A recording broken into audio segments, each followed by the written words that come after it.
අර ඉන්නේ. ඒක තමයි දැන්වත් උඹ පිළිගන්නවද? කොයිද යන්නේ? අයියෝ ඔහොම මින්ද. මම අරනෝනට හැම ඇත්ත විස්තරයක්ම කියලා මගේ ජොන්ටිව මම අඬ ගහගෙන ඉන්නවා. අයියෝ ඔහොම මින්ද.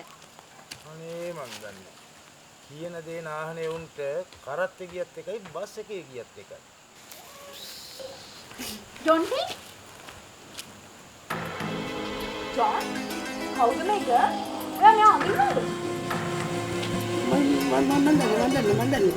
ජොන්ටි, ඔයා ගන්නේ ආදරවන්ත සංගම අඳුරන්නේ නැද්ද? what? මොනකද? කොහමද එහෙම කෙනෙක් ගැන කියලා?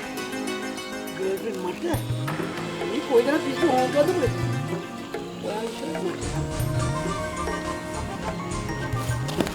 මේ ඇහුණානේ කියපු දේ?